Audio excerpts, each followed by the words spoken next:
Okay. Right, good afternoon, everybody, and welcome to the Cheltenham Borough Council Licensing Subcommittee, Alcohol and Gambling, being held today, Wednesday, the 18th of October 2023. I am Councillor Diggory Seacombe, and I have been elected chair of the committee by my fellow colleagues over here. This meeting is being streamed live to YouTube and being recorded for training purposes. If there are any breaks in transmission to the YouTube stream, the meeting will be adjourned for a short period until any issues have resolved.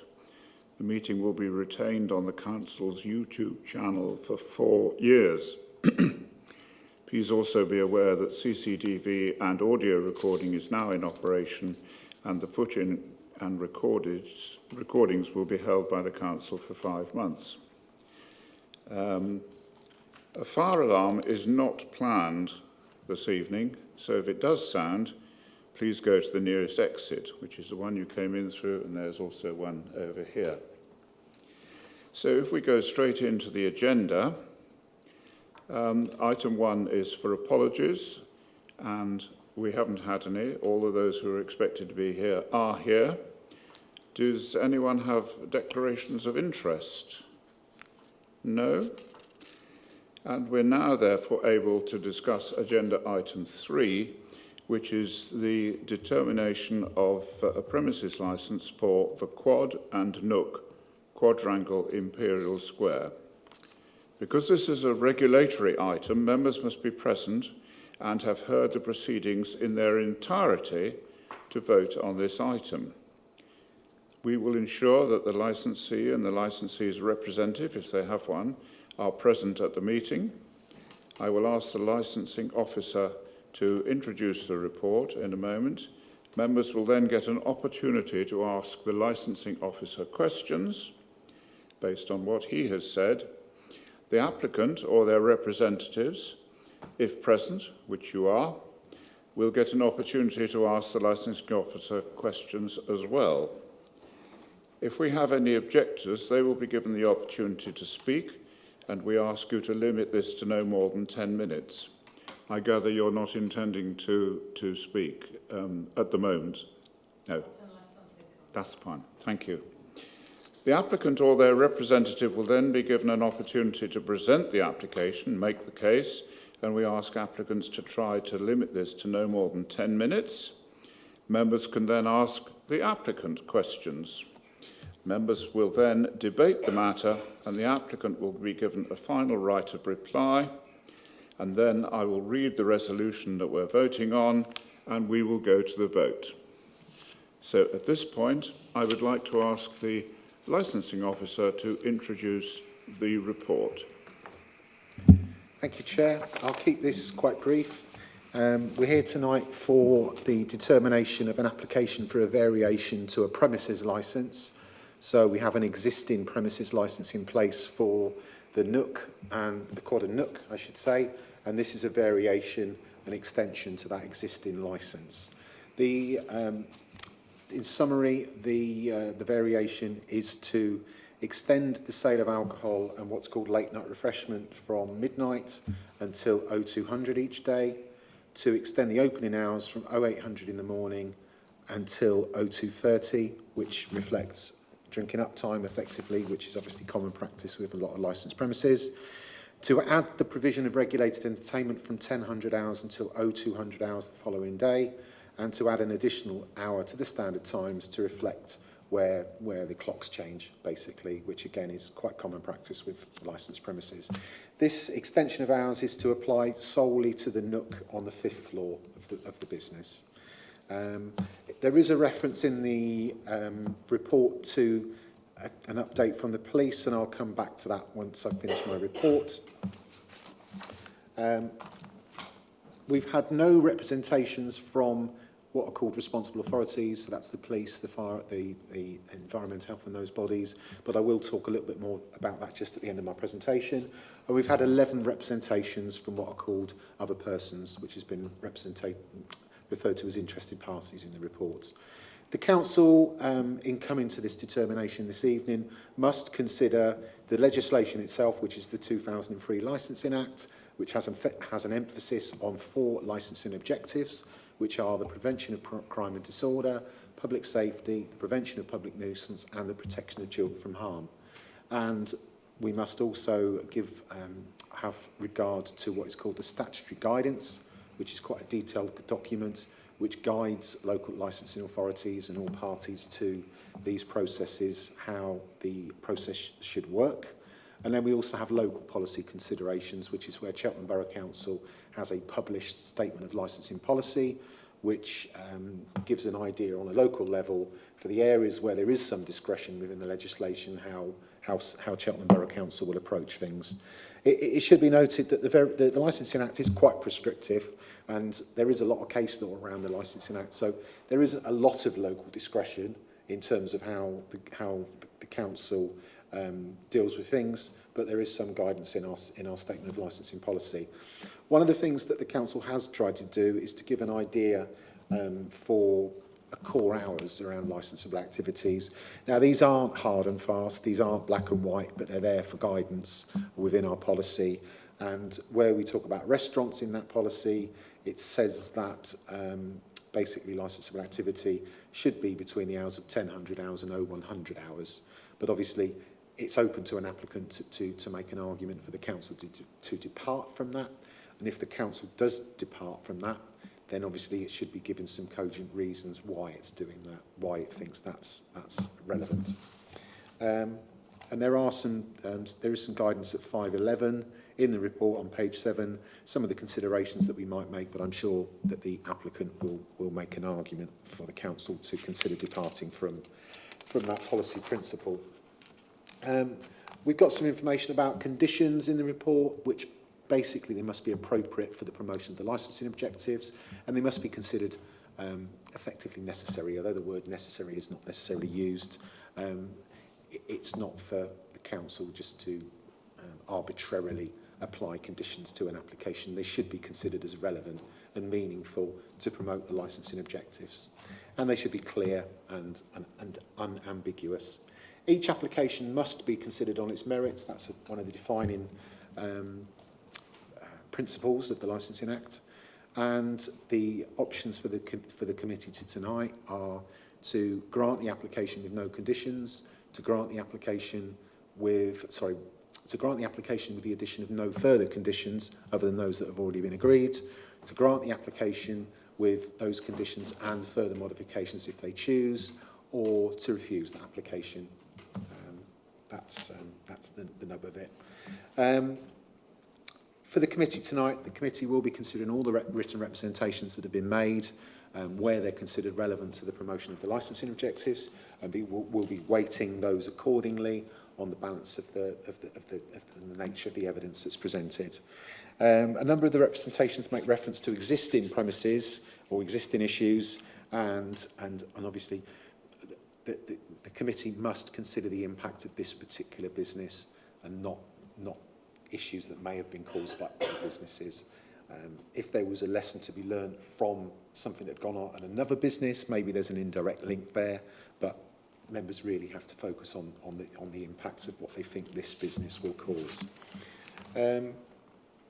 That's the presentation of the report, which, as I said, is just a summary of that. What I would do, though, is just add a couple of points. We've obviously got the application itself, and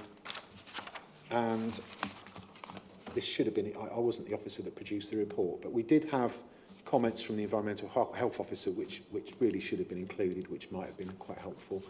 The Environmental Health Officer made reference to the fact that there were 7 what are called temporary event notices that were used during 2023. Now, where you have a premises licence, you can use a temporary permission through what's called a temporary event notice. So you can effectively extend your hours under a temporary event notice at the cost of £21. It's a very light touch process, and residents aren't usually aware of that because there's no public face of that. It's done by application, by notification, and they're either granted or refused. It's quite a simple process. There have been 7 of those this year, and the environmental health team raised that because they haven't had any complaints that have come out of on the basis of those temporary event notices. It should also have been, we've made reference in the report to comments from the police, and the applicant, I'm sure, will expand on this, but I've certainly got one email that's confirmed that there was a condition agreed in respect of dance, and I'll just read you that out. The condition was worded, no dance floor will be constructed or any dancing taking place save for a maximum of 20 events per year. Each time an event takes place involving dancing, a record will be kept and made available for inspection upon request of the duly authorised officer of the police or licensing authority. Were there any other conditions that were agreed? That was it. Thank you. So yeah, those two comments really should have been in the report for everyone's benefit, but that condition has been agreed by the applicant, and so it's open for members to obviously attach that condition this evening, and the expectation would be that they would attach it. And that's my report, unless anyone has any questions. Right. Do any members, either of the members, have questions of the officer? No? Does the applicant wish to ask the officer a question? No, thank you, Chair. Right, thank you. And do you wish to ask a question? No, you don't. Right, that's fine. I would now like to ask the legal representative for the applicant to address the committee. Thank you, Chair. Councillors, good evening. The Nook is a high-end, upmarket restaurant which is situated on the 5th floor of the quadrangle. Two of your number paid the premises a visit earlier today and have seen it with your own eyes and will have made a judgment as to how that premises operates and how it will operate moving forward. It's been operating for approximately 12 months and it has been immensely successful within the region and it is a very desirable place to go. It is not a cheap place for customers to attend. The food and drink are priced keenly, and that should be an indication, if one was needed, as to how the premises has been running and will continue to run moving forward. But a business which sits stagnantly is not a business which is going to remain in business for very long, and identifying trends and identifying needs of the local area, the premises would like to operate a little bit longer and with a slightly altered licence in terms of what it can offer, which is why this application has gone in. I'm sure that much is clear. It's known locally for its high-end offering, and it is perhaps of no surprise to receive a number of representations from neighbours when they hear that the premises is going to be turned into a nightclub. It comes as no surprise that they will be concerned, and indeed it came as no surprise to Ed, the operator of the premises, that it was becoming a nightclub, because that was the first that we'd heard of it. It's not becoming a nightclub. The Ministry of Sound is not moving to Cheltenham. We simply want to offer what we are offering now for an additional 2 hours. And what we are offering now is a fine dining and fine drinking establishment with the occasional entertainment for those who are in attendance. The premises has a large piano. It's an electric piano. We would like to have had an acoustic piano in there, but it wasn't practical. That gives you a hint of the kind of operation we are talking about here. And the intention has always been to offer up that kind of business, that kind of premises.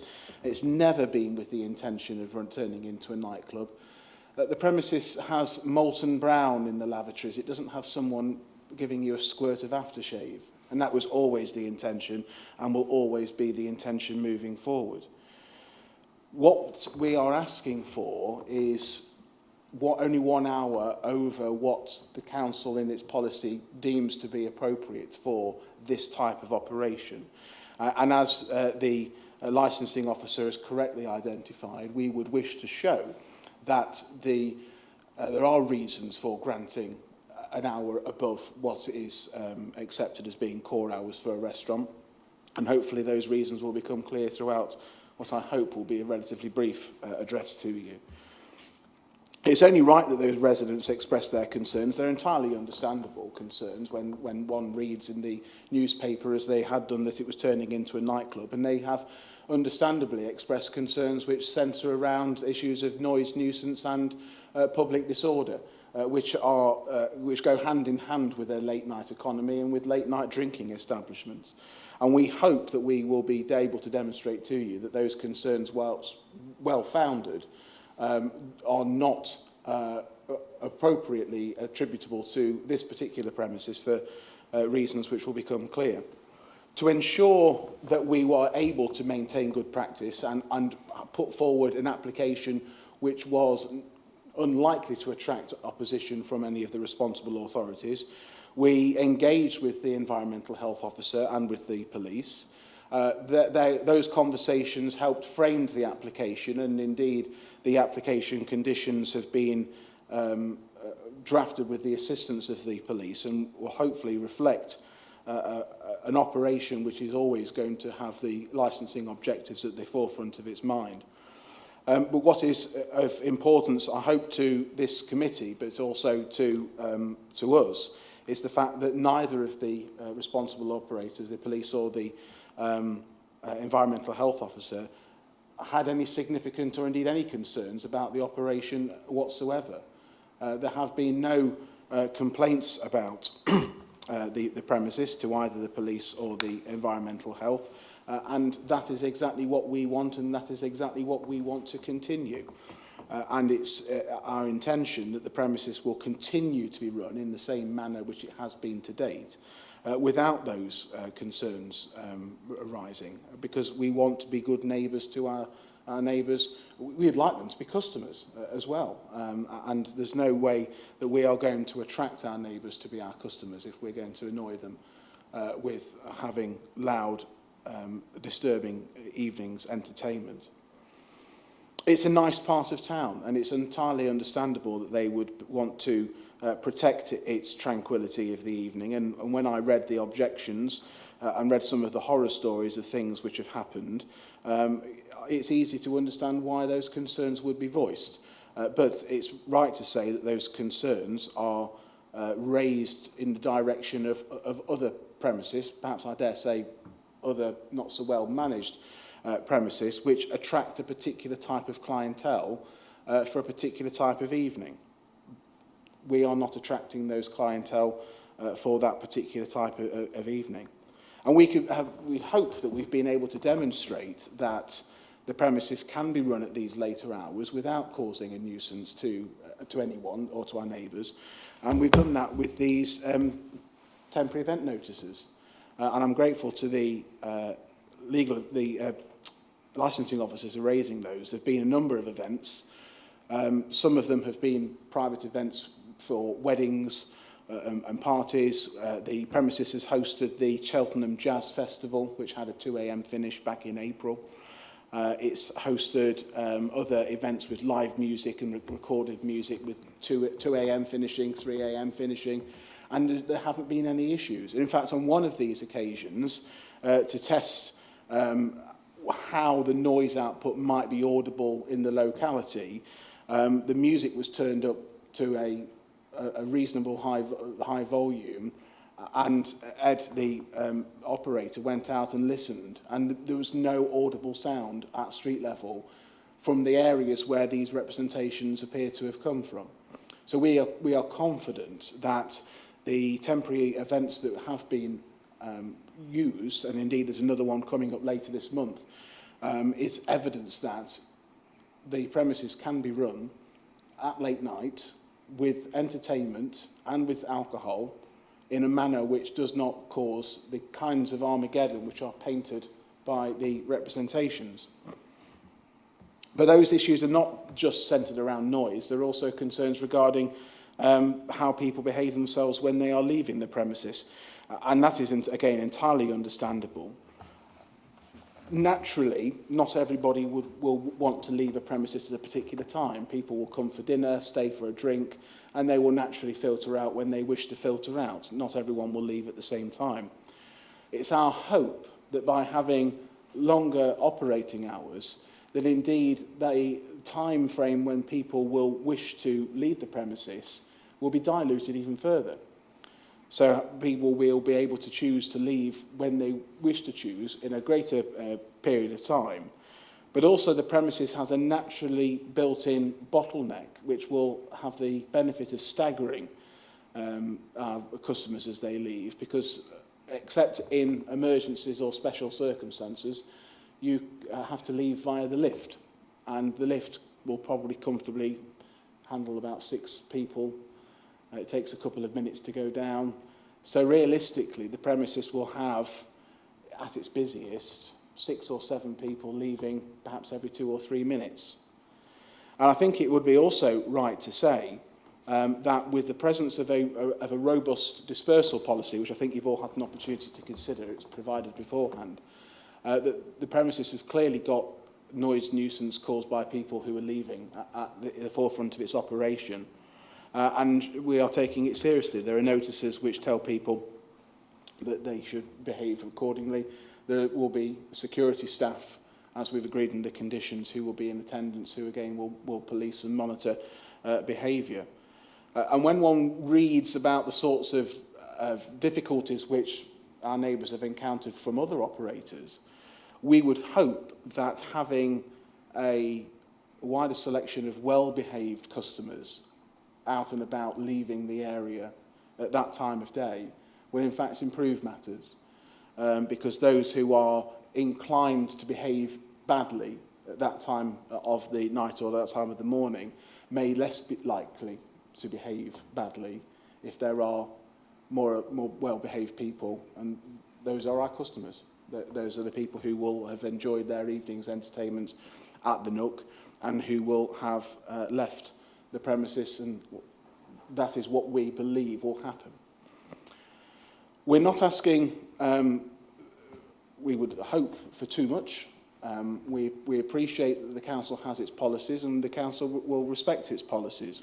We ask that we are given an opportunity, as we have demonstrated up until fairly recently with temporary event notices, that the premises can be run in a manner which doesn't offend its neighbours.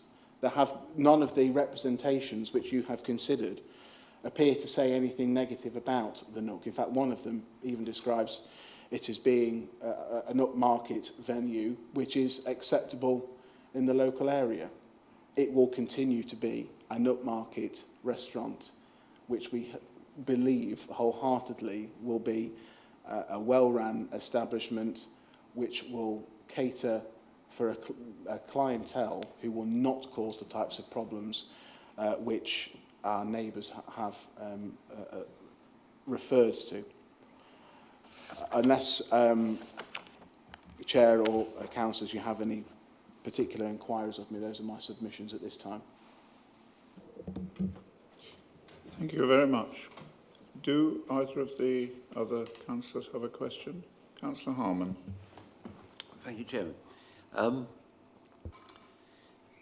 Although you're asking for the extension of hours for every day of the week, I assume from a commercial point of view you wouldn't necessarily exercise that, because there must be times when there is a greater demand than others. Would you like to tell us about that, please? Thank you, Councillor. Because that's an operational issue, I think I'll perhaps ask Ed if he can address that question. Yes, so we wanted to simply take the original licence, which is a 8 till midnight operation every day of the week, and we took a view legally and licence-wise that we would extend it to 2 a.m. On that basis, operationally, as you have indicated, there will be circumstances whereby which a 2 a.m. licence isn't practicable, nor would there be a market for it. But we didn't want to presuppose what those days would look like in the licensing application, because we were looking at, we took advice from the central policy of the council, what our current operating hours are, and you know, what we would like them to be in an ideal world. And there will be circumstances in the year where a 2 a.m. licence is helpful, namely the Cheltenham festivals. Any other questions? No? Right, thank you. We had a very useful, it was useful this afternoon, site visit, which put my mind at rest over certain things. The fact that everyone has to sit down and there's no sort of vertical drinking or anything like that. Have you had any complaints in the 12 months that you've been running, and are they attributable to a temporary event notice or just normal use of the restaurant? Nothing of serious nature to my knowledge, to the knowledge of my managers. You know, obviously we have sort of complaint-based stuff on actually, like, you know, feedback forums, but relating to like standing drinking and no, nothing like to have a meaningful impact, as you know, in terms of anything serious for an EHO or crime concern. I would add to that as well that when we were producing the bundle of papers which we wished the council to consider with this application, we considered providing a copy of the incident logs, which we have, but essentially we'd be providing a blank piece of paper because the premises does not attract incidents. Well, that's good to hear for two reasons, really, that you've got an incident log, which is, I believe it's compulsory, but the fact that there's nothing in it is also indicative of the success of the operation. Right. We're now going to go into debate. We've done the questions bit. And before I open this debate, I'll remind you it's important for you to give due regard to the Council's licensing policy, and that if you deviate from that policy, you give clear reasons for so doing. It's important that you only take into account material licensing considerations and that your decisions are reasonable, proportionate and rational. So, do either of the councillors wish to enter the debate? Councillor Harman. Just briefly, I agree the view meeting this afternoon was useful and allayed a lot of my concerns. Quite clearly, the place bears no resemblance to the kind of nightclubs I used to go to, which might shock you. My days of going to the Prom Club are a long day behind me, I can assure you. I never got thrown into there either. So we've had this before. I think people, be careful what I say, may have been influenced by experiences of other establishments not too far away, which we cannot mention, where perhaps things were not done as well as they might be. But having looked at it, I am reassured. If I had been a resident in Imperial Square, I may well have raised exactly the same concerns. But I've been satisfied today that's not the case. I'd also say that obviously if any premises breaks conditions or causes a nuisance at any time, this committee, as a licensing authority, has powers at its disposal. I think that should influence. That's my contribution. Thank you. Anything from you? No? Yeah, I probably should have asked this before, actually. It's probably more of a question, sorry. I'm just wondering, because obviously there is an outdoor seating area, and you've said you've tested noise, but obviously people sitting outside, does that impact on the noise, or is it too far away? With the outside area, well, back to the, the sharpest end of EHO and the police, we've had no complaints about sound outside there. I want to draw on also the temporary event notice that we did run the test on, and we're making record of it in a public forum, and I'm giving you my assurance this happened. One thing I do think with the noise is that any sort of audible noise in terms of like projectile audio, I do think, I'm not a sound expert, but at 30 metres up, sound disperses into the air as a sort of on an equal basis, particularly when it goes into a public sphere. And if that noise is projecting on that 30 metres up, the way that the sound waves would diffuse is pretty proportionate across the whole airspace. So I don't see personally how like audible noise carries far at street level, and given that it's as I've demonstrated in the physical space, the seating element is that also we very rarely have people standing up and talking. So you also have glass, on the external wall is glass as well. So I haven't seen, and as I've said to the residents in the residents meeting, if I know that is causing a nuisance, then it is our operational responsibility to limit that. But as I'm sure you're aware, in the summer, so every night pretty much when we had good weather, we were full at 11:45, and we had still people coming in the door at 11:45, and to comply with our license, we were turning them away and doing last orders at 11:50, and sending them back out. And the terrace is a really nice feature of the place. It's part of the brand. We have made a conscious effort not to have speakers outside, so we don't really want to carry recorded audio outside, and that's not our intention. If it would be our intention, we would obviously have an open discussion with residents about that. But we have no cable even truncated today yet, so that's not really a part of the plan. Has that answered your question? Yeah. Okay. Right, thank you. Again, to allay residents' fears, there are 30-odd seats outside only, which I think is quite a small number, and they are seats with tables, so people are not going to be making a noise. I think it's the noise aspect which worries people most, and your piano inside is fine.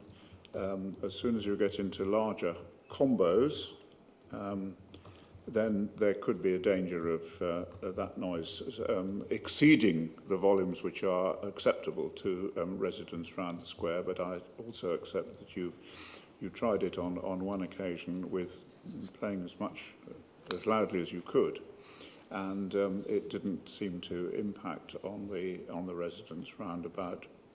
So, are there any more questions for the applicants? No? I mean, I have no more. I think the value of what we did this afternoon, i.e. to see the place, has answered any fears that I might have, and I think certainly Councillor Harman, who was there with me. And therefore, we're going to take the decision for this application.